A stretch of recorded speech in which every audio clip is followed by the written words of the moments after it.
From the Hype HQ studio in Chicago, Illinois, it's Startup Hype Man, the podcast. Hello, everyone. My name is Raj Nation, and I am the founder of Startup Hype Man.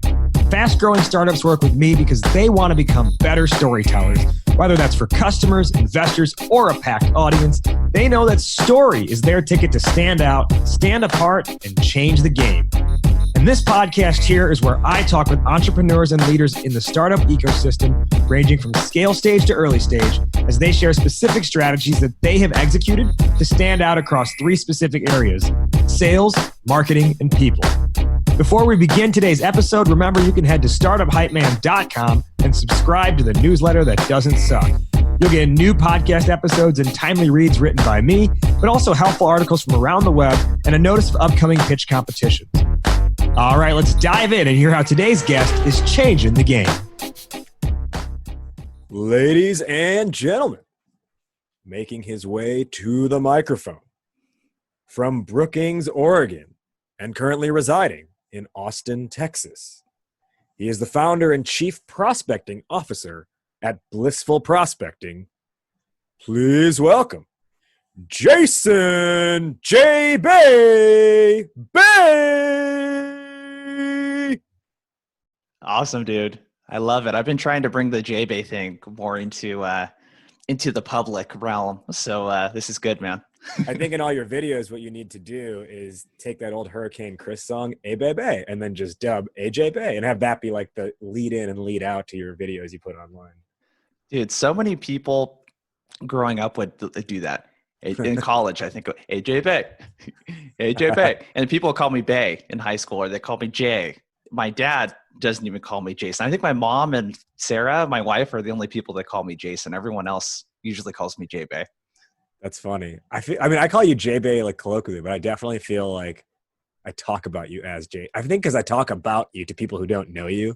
And so I kind of have to say your name. Anyways, he is Jason Bay. He is the founder and chief prospecting officer at Blissful Prospecting. Blissful Prospecting helps sales teams by providing the systems, the coaching, and accountability to grow your outbound sales. When you work with Blissful Prospecting, you break through to decision makers, nail messaging through phone, email, and LinkedIn, build consistent, scalable pipeline, break into larger accounts, and ultimately secure meetings and outbound sales.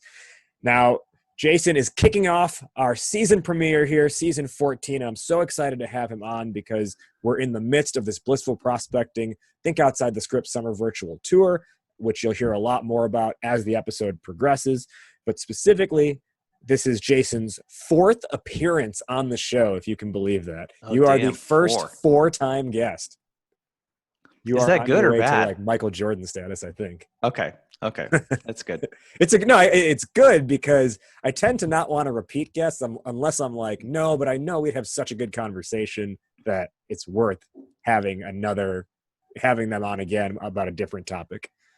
So and the progression of topics. Oh, thank you. The progression of topics has been crazy too. I mean, the first one we did was when I was living in Oregon still. Yeah, and I don't remember what the topic was. But I do remember we talked about Kendrick Lamar and LeBron James in that. Yeah, maybe Kobe Bryant in there too. So yeah, the late Kobe Bryant. But it's been interesting how things have progressed since then.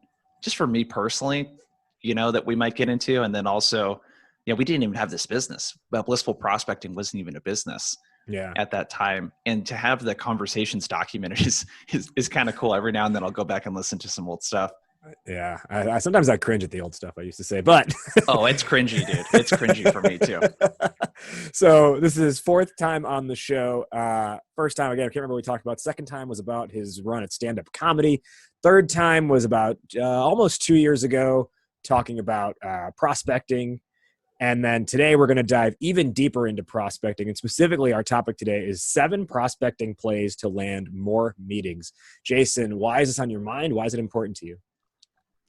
Prospecting plays, the idea came from this challenge that I think a lot of sales teams have, and especially on the individual rep level with, hey, someone comes in and they do a kick-ass training. Well, there's a lot that goes in one ear and out the other. How do you actually implement that? And then there's a lot of long form content out there too. There's tons of podcasts like this one, like ours. There's tons of webinars, especially going on right now. And it's all really good long form content. But the number one complaint I would always hear from reps is, well, how do I consume something quickly? Because I don't have a couple hours to spare during the week to like listen to a podcast, get 10 takeaways from that, and then implement them over the next 10 weeks. It's just a lot to ask. So these prospecting plays, the idea came from that. Like, how do we give something actionable to people that they can spend 5 or 10 minutes consuming, listen to, and try right away in their next cold call, try right away in their next cold email. And that's where this concept came, is taking that long form content and doing all the work for people and saying, hey, here's the play that you can run. Here's strategically what's going on here. Maybe there's some psychology there. Here's what it is. And here's someone that's using it. And then here's how you can adapt it and make it your own.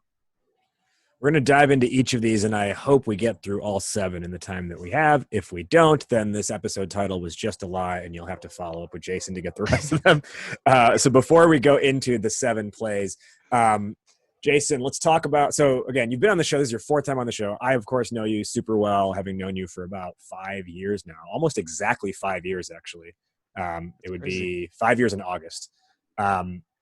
And – over the years, we've learned a lot about you. And for people who are hearing you for the first time, you can go back to listen to some of his episodes to learn a lot about his personal background. But let's talk about something a little bit different when we think about Jason Bay, the person, the man, the legend, and the god, if I may. So something that I think has been interesting is over the last year or so, you have been pretty open about going to therapy, which I think historically has had a negative public perception. It's getting better, but I still don't think therapy is the greatest, has the greatest impression around it. And I still think there's enough people who, generally speaking, when you say, oh, so-and-so is going to therapy, they assume there must be something wrong in that person's life. Or they're just a wacko. So it's been cool that you've been really open about it. First, I'm just curious, what made you start going, and why do you feel so comfortable sharing that part of you? So the thing that got me going was Sarah, my wife. She has gone through therapy before, and she wanted to start seeing her therapist again. So she met with this guy, Dr. Gregory, as our therapist, and in Portland, and just to kind of go through some personal stuff that I won't get in that she's dealing with, because that's her business. Sure. But she really just connected with this guy, and so much that when we moved to Austin, she still wanted to do meetings with him through Skype.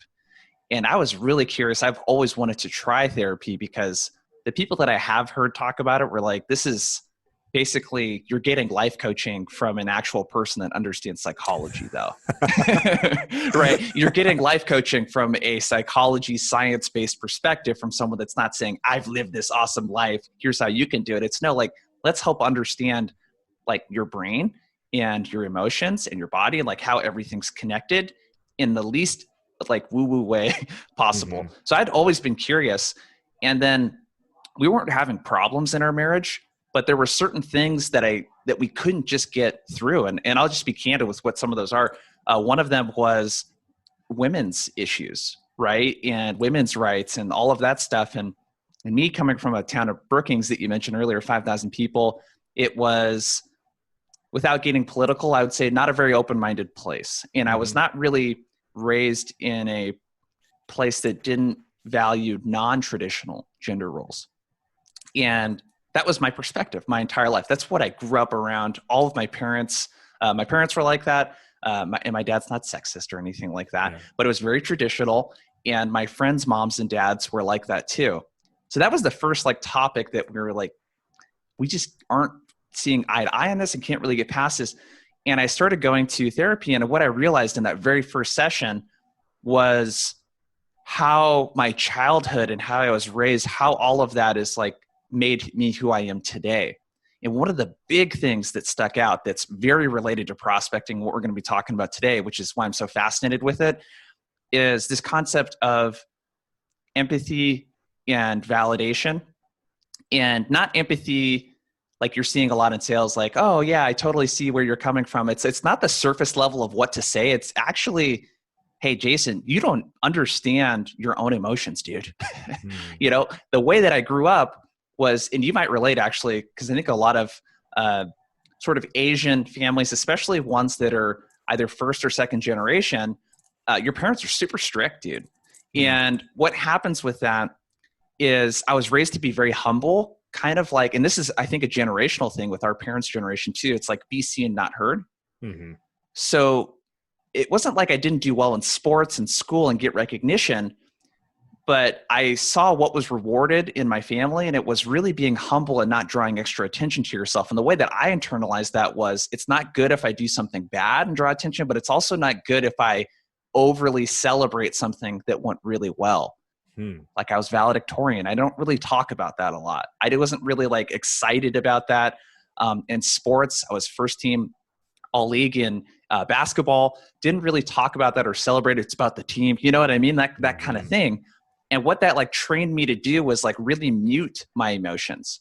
So whenever I felt something and it didn't feel good, or it felt really, it did feel good in the case of basketball or something going well, I didn't really think about like why I felt that way. I didn't label those emotions. I didn't understand any of that stuff.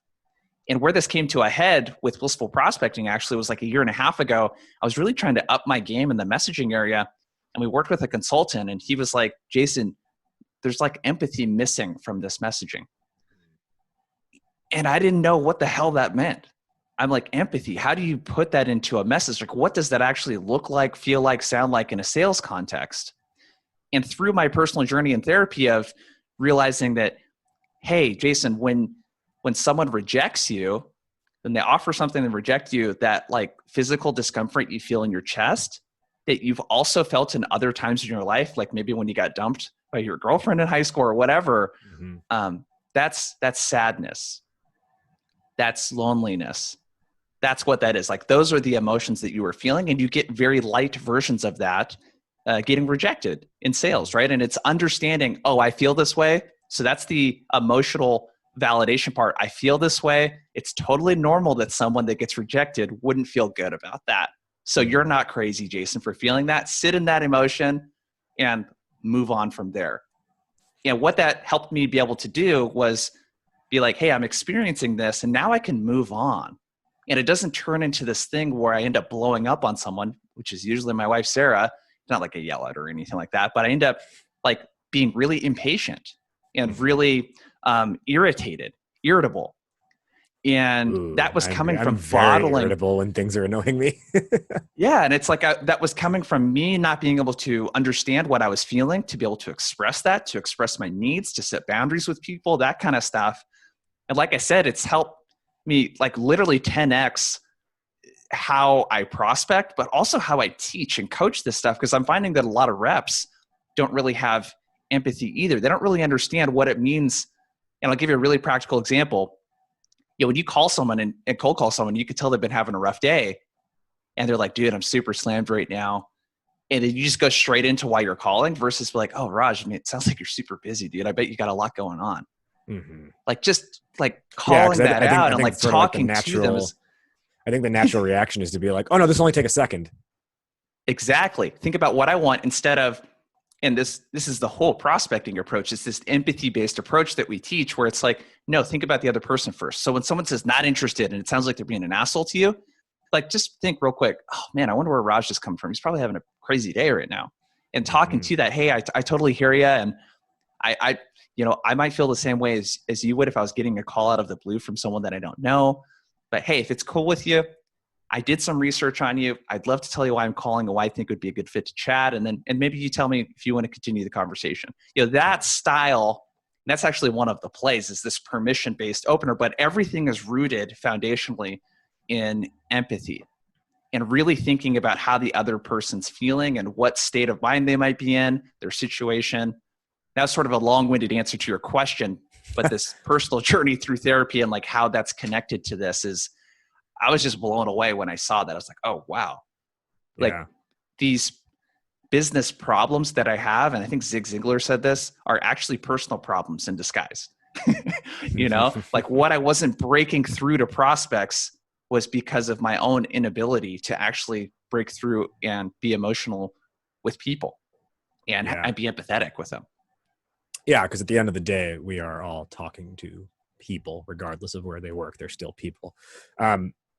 I was going to actually ask you a couple more questions related to therapy and just lifestyle, but you know what? Let's actually table that because we already, like, you already got into one of the plays, so let's just roll with that. So it sounds like one of the plays is permission-based prospecting, which, as you said, is being able to like empathize with them if it's on the phone and they're like giving you that rejection right away, not being like, no, trust me, this will only take 30 seconds of your time, which is still putting your interests first.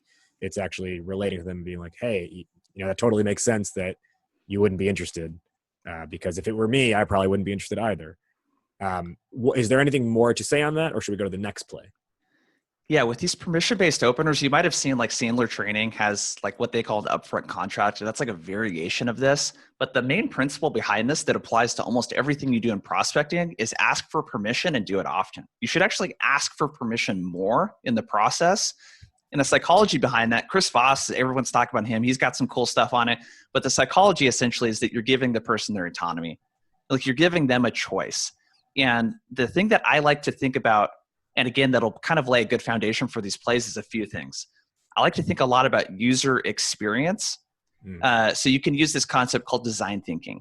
So design thinking, any product that's built, whether it's digital like HBO, let's say, or physical products with Apple, the process they go through when they design products is called design thinking. And the very first step is empathy. So they study the people that are going to be using this, what they're using, how they feel about it, how they describe it, et cetera. So if you think about what is the user experience like on the receiving end of getting an email, on the receiving end of getting a cold call or a LinkedIn message? And with cold calls, for example, what most people complain about when they get a cold call from someone is person doesn't introduce themselves. So I have no idea who this person is. They try to be deceptive. They don't tell me why they're calling. They talk the entire time. There's a huge sale. Like, so you basically just want to do the opposite. That's all a pattern interrupt is. You don't have to have this like, hey, I was looking at rainbows and butterflies today and I found something really cool. You want to know what it, like, you don't have to like say something completely off the wall for it to be a pattern interrupt. Just do something different from the normal. The phrase pattern interrupt, I don't know if a lot of our listeners are familiar with that. It sounds pretty intuitive, but can you just expand on that more? Yeah, pattern interrupt is, and this is the concept behind think outside the script, right? Mm-hmm. The script is essentially, if you think about like as a salesperson, your script is not necessarily like your actual script, but the script that you go through in your head. Oh, I want to call someone. I need to say this. I need to do this because that's just what I was trained to do. Right. So a pattern interrupt is just getting outside of what the normal experience is like. So what's the normal pattern for someone, again, rooted in empathy, that's on the receiving end of this? And what can you do that's just different? Because with a cold call or a cold email, all you're trying to do is get the person's attention. You're not going to convince them to buy something from you in that call or that email. But doing something different is how you're going to grab their attention and at least buy another 5 or 10 seconds for them to listen to you or to read the rest of your email. Would you say that my Fresh Prince video is a pattern interrupt in the cold emailing process? Oh, it's a huge pattern interrupt. Because again, think about the lack of personalization in an email and think about the lack of just creativity at all and the entertainment factor. And that's your thing, right? Is this storytelling, it's being more entertaining. So you're also living and doing the thing that you are preaching too. But yeah, that's one hell of a pattern interrupt because dude, I mean, what kind of responses do you get? Oh, I've never seen anything like this. This is the most creative email I've ever gotten, et cetera. People are saying that because they don't get stuff like that. Okay. So you know, and of course I love using that as one of my plays. And actually I'm starting to get inquiry from companies on having their own rap videos made that they can start using, but not everyone's a rapper. What would be a more like reachable pattern interrupt for your average salesperson? Dude, do the permission-based opener. That's a pattern interrupt right there. Okay, so that itself is a pattern interrupt. Exactly. So I'll give you a couple because I interview a lot of these people. And so Sarah Brazier from Gong, one of their top SDRs, I think just got promoted to AE. She likes to say, you know, hey, it's so-and-so calling from Gong on a recorded line. How have you been? Right? Classic Gong line. Beck Holland sort of came up with that when she was working at Gong. I know it's kind of weird to be making cold calls because there's a pandemic going on. Is it okay with you if I tell you the reason for my call? You can tell me if this is a conversation worth having. That's a pattern interrupt. You're acknowledging like the elephant. Hey, it might be kind of weird to be getting a cold call right now, right? That obviously only works right now. We're in the pandemic, coronavirus kind of thing. But I think a lot of these pattern interrupts need to be fluid based on the conditions you're in. Exactly. One more I'll share with you that's another good example of a permission-based opener is I interviewed Adam Beaton. So he is like, I wanted to get his perspective because he's like 5 months into his role as an SDR at Lead IQ. So Lead IQ, you got to check out all the reps at Lead IQ. What they really try to do is like comedy, right? And humor. They try to really put in the process. So the way he opens it is, hey, Raj, it's Jason from Blissful Prospecting. I know you weren't expecting me. I'm just hoping to try to make your day with an awesome cold call if you have 30 seconds. You know, it's just like kind of fun, kind of cheery. It's like no one's going to say, I was hoping to make your day with a cold call. Yeah. So that works really well for Adam, but that's as simple as it can be. And that's the purpose of these prospecting plays is you don't got to record a rap video. Mm-hmm. You do that because that's your thing. Maybe someone else plays guitar. Maybe that could be their thing. Or maybe you don't do any of that shit at all, right? Yeah. And maybe you just tweak your opener in a cold call. This is literally something you could just go out and try on the next time you go out and make a call. I'm curious with the idea of the pattern interrupt. Let's think about a pattern interrupt in email, if it's a thing, unless you're saying it's only a thing in calls. No, it's a pattern interrupt. Every piece of communication that you have with a prospect, totally. Pattern interrupt. Yeah. So so what's the line between like I love the pattern interrupt concept, but then I also don't like when teams get to the point of just being like GIF happy or GIF happy, however it's said. And it's like there's not actually like value delivered. Like basically the reason they got a response was it's like because you use like a SpongeBob meme.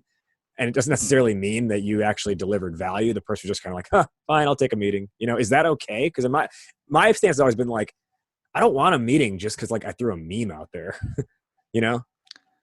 Yeah, this is a really interesting one. I think we have to define what value is. So value is really just I get something from you. And I get a tiny amount more than what I had before. And that could be like really tiny, right? So it's something useful. Preferably it's something actionable. So the best type of value is something that a prospect can look at and within a minute or two, look and say, hey, I got something from this that I can actually use to like improve in my job or improve my company or whatever, right? So that type of value, this like YouTube, like bite-sized content kind of idea is really what you're going for. So, and then you look at the purpose of prospecting is really to get a meeting with a qualified prospect, right? So if all I had to do was put a meme in an email and set meetings, I would do that. You know, so I think you got to play off like what works. But to your point, you really want to think about, I think about more connecting than I do value. How am I connecting what this person cares about from what I can see about them to like what I care about? Like look for alignment. So a good example of this in application is like, dude, you're into professional wrestling. So think about how cool it is when you meet someone like maybe Morgan Ingram, for example, that's into professional wrestling. You're like, that's my dude right there. You guys are like, boom. With me, it's someone that's into Van Halen or Nickelback. which by the way, this is part of why anyone listening to this has to go back and listen to past JBay episodes on this show because we talk about his fanfare for Nickelback.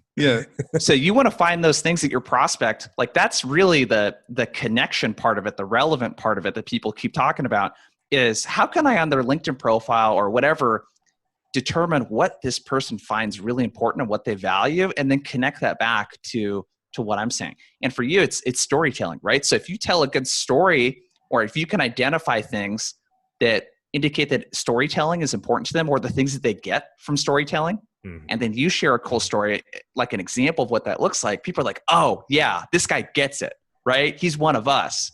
That's the exact thing that you're going for. Memes and GIFs, like I try to stay away from because if you're not funny and you try to be funny, it's just like, it's like doing a stand-up comedy set and not getting any laughs. It's like, it's cringe. It's cringy. Yeah. I guess really my issue with it is like, you don't want to be overly gimmicky. And I think you're overly gimmicky when you're best move is just putting like a meme or a GIF without anything that actually like really connects with them.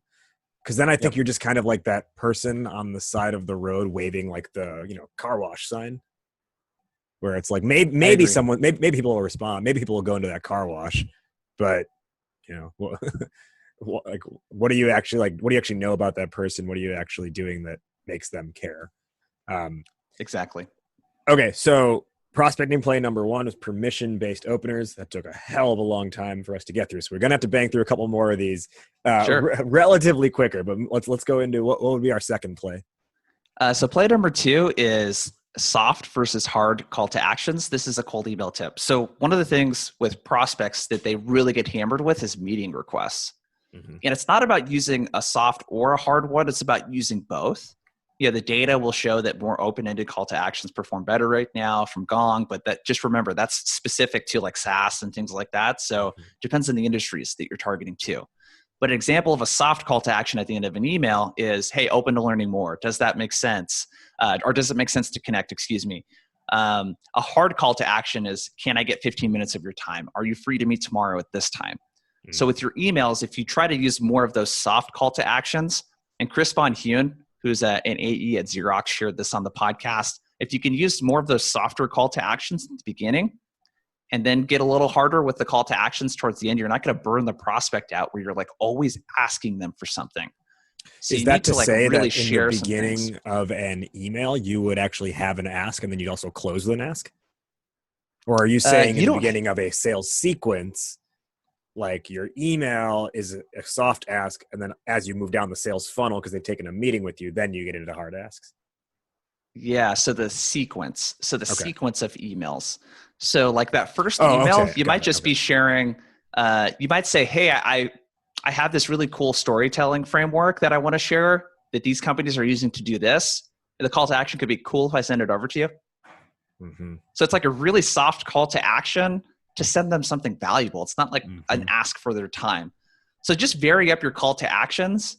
And what most people I see doing is they put a meeting link in there, which I know is a pet peeve of yours. Yeah. And then they also use a very hard call to action. So take out half of those from your emails and just put in like softer call to action. That's a really, really easy thing that you can do right away. Yeah. So I've been a big fan for the last probably a year now in an email asking the call to action is, are you interested? ? Or does this sound interesting? But more often than not, I use, are you interested? And my reason, and I'll say, and before I was doing that, my ask was, does this make sense for does this make sense for Blissful prospecting? If so, do you have time next week? And then I switched to, are you interested? And the reason I've been such like a practitioner and advocate of this or the previous method is I think a lot of people in sales and a lot of entrepreneurs have learned that sort of like psychological trick of like decision fatigue, where they say, where the kind of like the knowledge that's espoused is you want to lessen the number of decisions they have to make. Therefore, if you just directly close an email by saying, do you have 15 minutes on Thursday, or when are you free? You have now reduced the amount of decisions because you're not asking if they're free. You're just asking them to pick a specific time that they're free, which is theoretically less taxing on the brain. But what I've never agreed with in that approach is that that psychology is taken totally out of context, because it's not taking into account this person doesn't know you yet. And you just emailed them from out of the blue, and to just assume that they do want to meet with you is a big leap, right? Whereas if you just ask, hey, are you interested? And I think the other thing too, if you ask just for interest, is it empowers them to tell you what they want to do. Most people have the wherewithal to tell you, yeah, this looks cool. Why don't we meet? Right? Like, it's not like if you didn't say meeting, they don't know that a meeting would be a logical next step, but it empowers them to tell you they want to meet. Or there are going to be cases where they're like, I'm interested, send me some more information. And they're telling you they want to see a little bit more before they even agree to a meeting. And so I think that whole notion of just going straight to being like, hey, reduce the number of steps they have to take and just say either here's my calendar link or when are you free this Wednesday? I think it totally takes that decision fatigue thing out of context and bastardizes it. Yeah, I agree with you 100%, dude. The psychology around this, you got to be careful because the person didn't ask for you to reach out to them. They did not opt into this. And another analogy I would use, I was talking to Sarah about this yesterday actually, is for some reason people think when they prospect or send an email or make a call, that's like, that's the only opportunity that they're going to get. Mm-hmm. And in reality, really, it's more of like playing tennis. It's more of a volley. I'm going to hit over to their side of the court. I'm just trying to get them to hit it back. I don't even need to set a meeting off of that email. I just want them to respond. Once someone responds, it's way easier to get a conversation going because then you could call them too. Yeah. Right. Because a lot of times their number is going to be in their signature. Yeah. Just get a response. That's all you're trying to do. Start a conversation.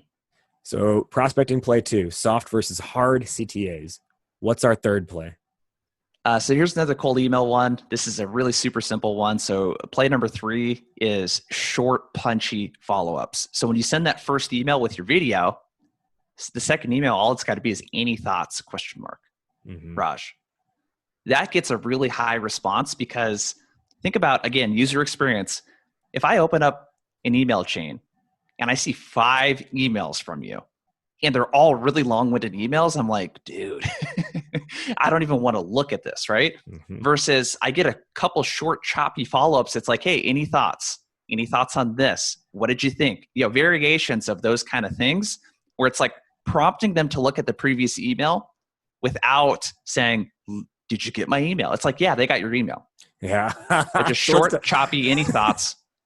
Let's talk about that part for a second. The number of follow-ups that start with just checking in to see if you've received my previous email. I'm always like, in what world did technology just combust for that day that you sent the email and they didn't receive it? And you know what? The only case where it would is like it went to spam. But if it went to spam, your follow-up is also going to spam.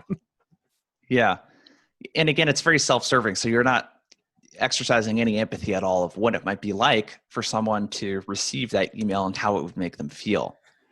The emotions that you're not going for are anger, which like is a primary emotion of like being annoyed, which is the secondary emotion, right? You don't want to annoy people, which is what we end up doing most of the time when we're prospecting. So just think about how you want the person to feel and how you don't want them to feel and how you would feel if you got something like that. It would probably freaking annoy you, dude, if you got a bunch of emails like that.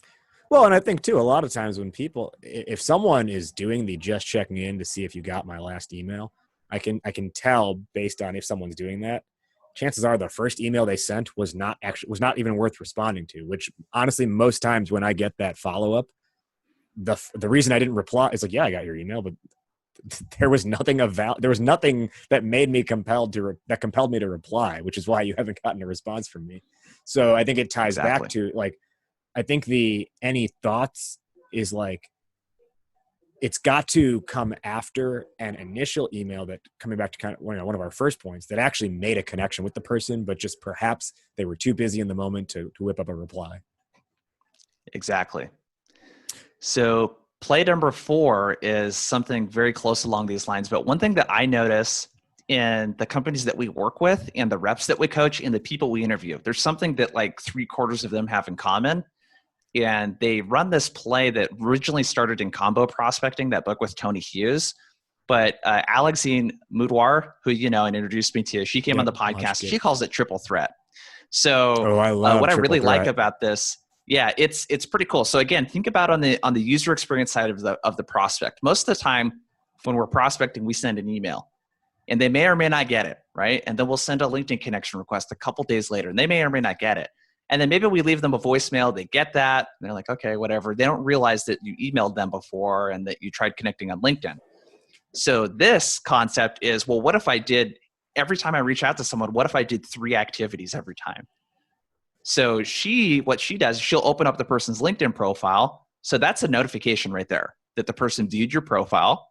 She'll call the person. So she's looking at the profile, doing the research. So she calls the person. Most of the time we'll get a voicemail. And she says, hey, so-and-so with so-and-so company. reaching out for this reason, look for an email with this subject line, right? So the goal is not to get a response back from the voicemail. It's, I'm going to send you an email. So then she sends an email. So now the person has heard her voice in voicemail, and people may not respond to voicemails, but remember, voicemails, I don't even know what it is exactly, but I bet you they have a lot higher listen rate or a C rate because people get the transcriptions sent to them than your emails, right? So leave a voicemail. Just because they don't respond to it doesn't mean that it's not working. So you're directing them to the email. They get to see her written a voice, right? And then she sends a connection request on LinkedIn. They get to actually see her. And that's like 3, 4, 5 notifications, depending on how people have stuff set up on their LinkedIn with email notifications. But LinkedIn, again, they're going to get notified that you viewed the profile. They're going to get notified about a connection request on LinkedIn. And that usually sends an email to them too. So that's like 3 notifications just right there, plus the voicemail, plus the missed call, plus the email. That's like 6 hits actually from a notification standpoint. And it's really going to stick out. Because what happens again is that we send these one-off touches, and if it's a really busy person, they're not going to remember that you emailed them last week and that they didn't look at it. But now you're getting it all at once, and everything is talking to each other and communicating and working together. And again, I see 3/4 of reps that really crush it with response rates use this triple threat approach. The really cool part of it, and that's why it's triple threat, is, as you said, every like round of outreach is 3x'd. So instead of 5 outreaches, you've done 15 outreaches because you've done the email call or the call, email, LinkedIn. And obviously you can't keep requesting them on LinkedIn, but you can start liking their posts or you can comment on their posts, right? Yep. I also really like in the triple threat method that you are playing to. So one thing is you're humanizing yourself, right? So instead of being this faceless person, you're getting your voice and your face seen in the process. On top of that, it really plays to channel preference. Like some people are hyperactive on LinkedIn and love getting into like DM conversations on LinkedIn. Others don't really touch LinkedIn and prefer a call or prefer to communicate through email. And instead of assuming that everyone has the same usage of the same channel or channels, you're just playing to their channel preference. Yep. And it's not just a generational thing. People keep saying that. Dude, I am very active on LinkedIn. I don't like to engage with people in sales conversations on LinkedIn though. And I don't like to actually pick up the phone either. For me, it's email. Yeah. And most people would say, well, that's what, boomers, what a boomer thing, kind of thing. It's like, well, no, it's everyone has different communication preferences, and you're totally right with that. So again, it's empathy, right? Thinking about the other person. I want to get into the 5th play, but before we do that, let's pause and let our listeners know about our show's partner in Sales Hacker. So if you've been a long-time listener here, then we have pretty interesting conversations on this show. A lot of times they have to do with sales, like what I'm talking with Jason with right now. And if you were not aware, Sales Hacker is the world's smartest community for forward-thinking B2B professionals. It's 135,000 members deep, which means whether you're the CEO or the CPO, like Jason, Chief Prospecting Officer, the head of sales or the sales rep or the AE, Sales Hacker is going to help you get better at your job, period, with podcasts, articles, webinars, and research from the actual experts and practitioners, including features like me. Jason has been featured on Sales Hacker before through webinars and content. So really, it's just like the straight dope to grow your sales acumen. I'm a huge fan of the Sales Hacker team. They've even launched a really cool new community feature. So now instead of passive website content consumption, you can actually engage in discussion just like a Reddit thread, including they're even doing like AMAs every week now too, Ask Me Anythings, where you can talk to an expert live in a very similar to a Reddit thread, but through the Sales Hacker website. So I love having Sales Hacker as a partner of the show. To get involved, all you have to do is go to saleshacker.com and get free access. So that's the articles, the website, the webinars, the research, etc., the podcasts, all that stuff, the discussions, the AMAs. Saleshacker.com is your website to access it all. And our show is also presented by the Blissful Prospecting Think Outside the Script virtual tour, which Jason, who's my guest today, is hosting. If you're not aware, Jason and Blissful Prospecting have basically figured out what would the sales version be of like Lollapalooza. And given that we have a pandemic, what if Lollapalooza for sales had to be online? And that's what the Think Outside the Script Blissful Prospecting Summer Virtual Tour is all about. Over the course of 105, or maybe now it's 108 days, you're going to hear from over 40 different sales practitioners, sales thought leaders, and sales experts who are sharing the ins and outs of helping you basically get more meetings at the end of the day, which is really what today's podcast is about as well. But if you want to learn things that have to do with productivity, mindset, cold calling, cold emailing, LinkedIn strategies, personal branding, etc., you're going to get to hear from experts like Todd Capone, Scott Ingram, Beck Holland, Leah Niederthal, myself. I'm going to be part of this as well. You're going to hear from Jason throughout. Every week, Jason is interviewing different sales experts, practitioners, or thought leaders, 2 to 3 a week, and it's all live and it's all virtual. So you get to actually, as the viewing audience, participate in the discussion as well. Live, virtual, and best part, 100% free. So if you want access to any of the talks or all of the talks, and I'll just throw a nod if you're going to sign up for any of them, add mine to the list where I'll be on August 20th sitting down with Jason to talk about how to storytell in your prospecting and essentially not suck at it and think like an entertainer. You just got to go to tour.blissfulprospecting.com and you can sign up again for any or all of the talks. It runs through early October, and we're in full swing right now with the tour. Some great content has already been posted, and you can interact with, and you'll get recordings to everything as well if you can't make it live. Tour.blissfulprospecting.com. Let's get back to the man behind that tour, actually, who's my guest today, JBay, Chief Prospecting Officer and co-founder of Blissful Prospecting. We're talking 7 prospecting plays to lead to more meetings. We've gotten through 4. Jason, hit us with number 5. So number 5, so I interviewed a guy, Sam Crew, who is a sales, I think he might be a senior SDR at Extra Hop. But one of the things he talked about I thought was really interesting because we really focused on this challenge of where do I spend my time when I'm prospecting? Especially if I have like thousands of companies to reach out to. And he has a system where he separates his time into 3 buckets, he calls it. So one is low-hanging fruit, where he might spend 10% of his time. The 80% of his time is spent on bread and butter, he calls it, which is your primary account-based approach, breaking into new accounts, that sort of thing. And then he runs what he calls an air coverage campaign. So it's an email-only approach to like tier 3, maybe it's personas at your tier 1 accounts that are not really like your ideal personas. The play that you can run here in low-hanging fruit that I think a lot of people forget about is there's 2 things you can do that Sam talked about I thought were really cool.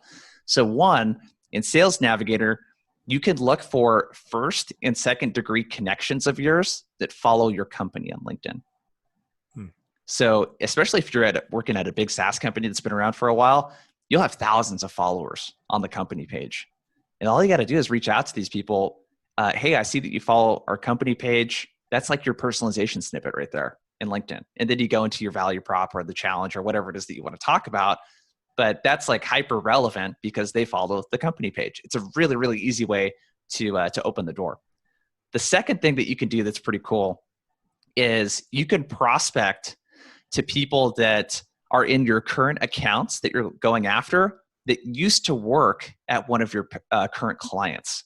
So you could take a look at all of your companies right now that you work with and put those into Sales Navigator. And then you could put those into the past company filter. And then all of a sudden what you'll see when you start looking for the job titles that you're going after, you can see people that used to work at the companies that are current clients. And that's another easy way to get the door open. Hey, saw that you used to work at blank, which is obviously it uses our product, or hey, wanted to know what you thought of our product when working there. It's like a really, really easy way to personalize and add context without having to do all this research. So break your time up into buckets and making sure that you're going after those low-hanging fruit opportunities.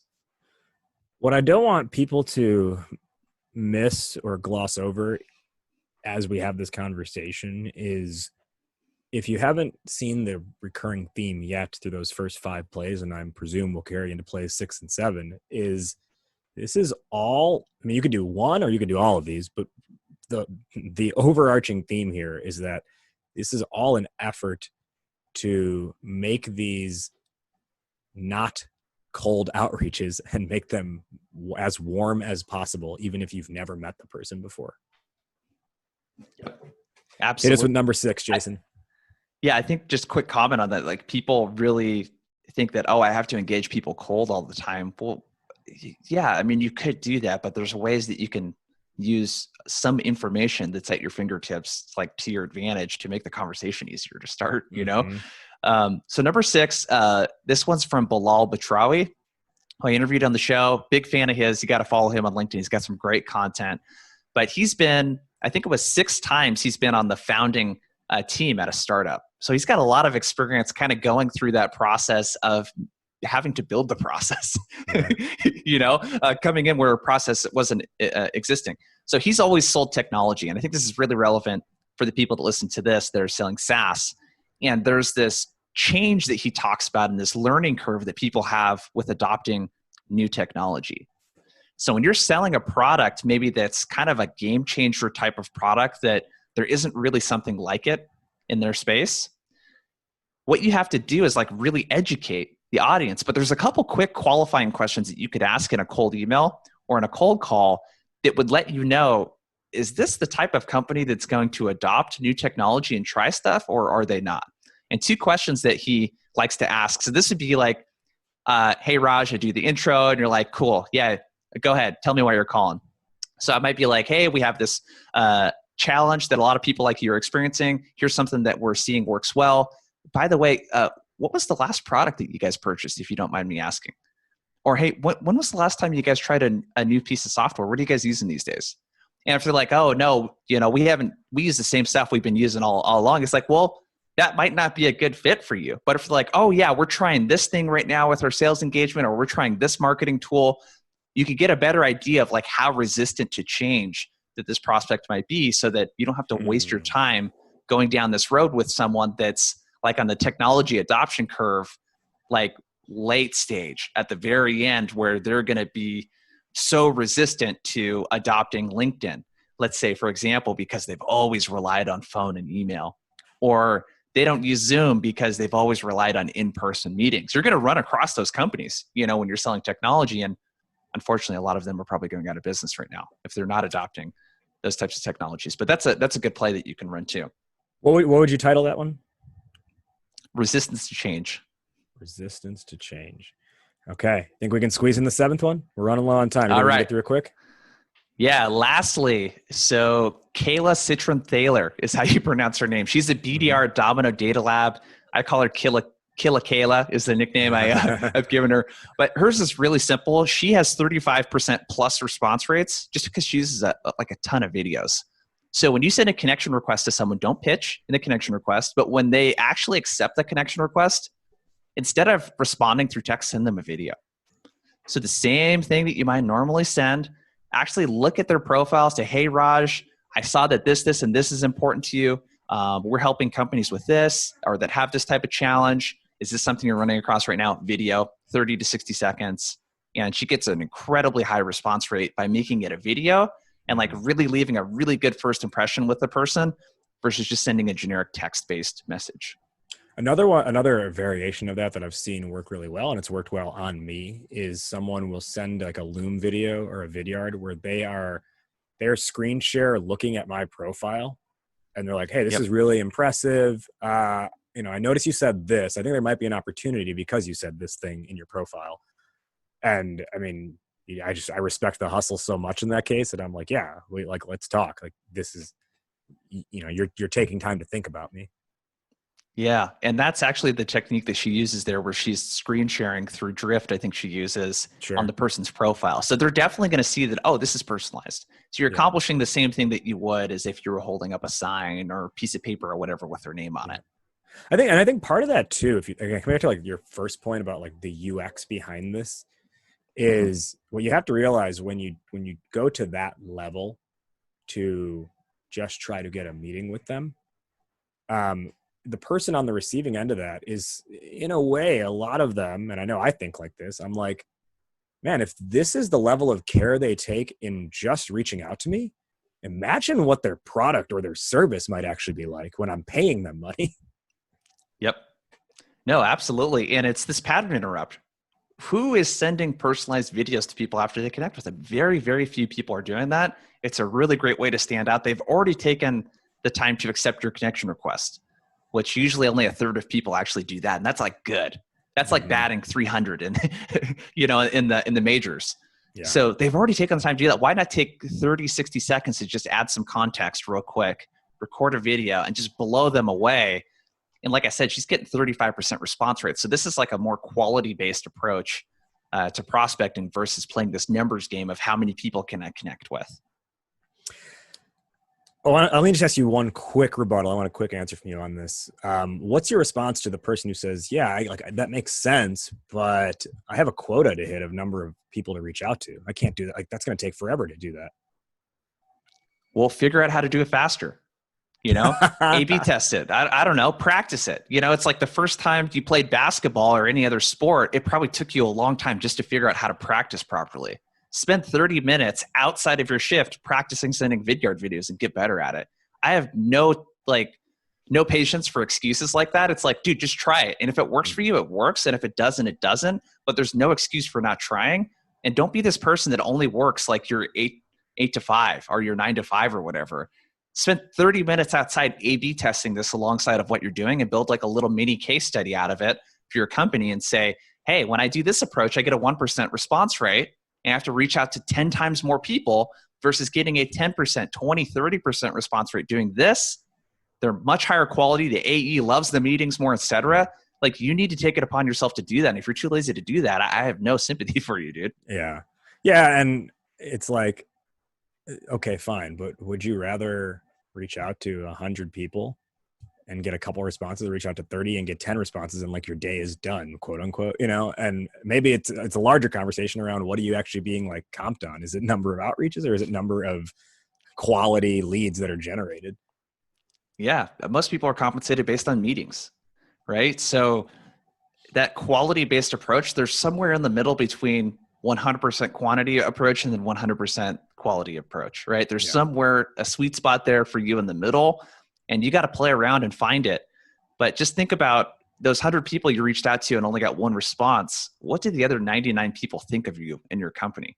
Mm-hmm. So when you don't take this time to personalize, you're really like, especially a VP or a C-level person at a company, you're just like not impressing them at all. They'll never take a conversation with you if you do this incorrectly. Yep. All right, let's do a quick wrap up here. Where can our listeners find you, learn more about Blissful Prospecting? What do you guys offer? And tell us, I talked about the tour before, but give a nod to the tour as well. Yeah, I'd say the best place right now is tour.blissfulprospecting.com. That'll get you kind of like into the ecosystem of all the free content that we put out. And besides that, I would go to LinkedIn. We post content every single day on LinkedIn. It's very actionable prospecting content. And you could just find me at JBay, search for Blissful Prospecting on LinkedIn. And in terms of his unique URL is /JasonDBay, just so everyone's aware. /JasonDBay. So that's where you'll find like tons of free content and links to our podcast. We do coaching and training for companies too. We also have a membership. So if you want more of those prospecting plays that I shared today, we got dozens of those inside our membership group, which you can find from our website, blissfulprospecting.com. So it kind of depends on where you're at. If you want some free stuff, check out the tour, check out LinkedIn, check out our podcast. There's just tons of stuff there. If you're looking for a little bit more in your rep, I'd check out the membership, which you can get on our website for prospecting plays and courses and stuff. And if you're a company, we also do training and coaching for companies around these prospecting plays as well. So those are the kind of the different ways that we help people depending on what you're looking for. To wrap up, we will each give our top 1 or 2 takeaways for the audience based on today's discussion. Let's not just recap, let's just not say, well, my takeaway is all the 7 plays. Let's maybe find a nugget within that. I'll go first and I'll toss it to you. First off, I will just say, here were the 7 plays for everyone. Number 1, permission-based openers. Number 2, soft versus hard call to action. Number 3 is short, punchy follow-ups. Number 4 is the triple threat method. Number 5 was going after the low-hanging fruit. Number 6 was playing to resistance to change. And number 7 was the video opener. So amidst all of that, my biggest takeaway is if your job, whether you are the head of sales, the founder, or a rep, when it is on you to generate business for the company, obviously it starts with that top funnel outreach. And when you take the extra time and care to do some of these methods, like I have implemented before, it is not just that you get the meeting. It is that you have a much more prepared and more highly qualified buyer who's taking that meeting, as opposed to just anyone being like, yeah, whatever, I'll check this thing out. You're actually like preparing that person for the buying experience / sales process. And they're typically at a better stage to talk to you then. Jason, top 1 or 2 takeaways for the audience. Ooh, that was a good one, dude. So my big thing is you have to meet the prospect where they're at when you're doing prospecting. They didn't opt in to receive a message for you. So the mistake that a lot of sales teams make when they're prospecting, especially reps, is they essentially go to the prospect and say, Raj, join this conversation I'm having in my head right now. Mm-hmm. And that's just the exact opposite way to do it. You want to join the conversation that's happening in the prospect's head. That demonstrates empathy, that demonstrates some social proof that you know what you're talking about. And people want to start conversations about things that are important to them, not things that are important to you. My final question to close out, which is how we close out every episode. Fill in the blank, Jason. Entrepreneurship is blank. Entrepreneurship, to me, is just the biggest exercise in being able to be multifaceted and multi-skilled. And I always go back and forth. Hey, am I a salesperson or am I an entrepreneur? And what I've finally settled on is I'm an entrepreneur. Sales is one part of that. That's one skill that is essential, but so is marketing, right? Doing this tour.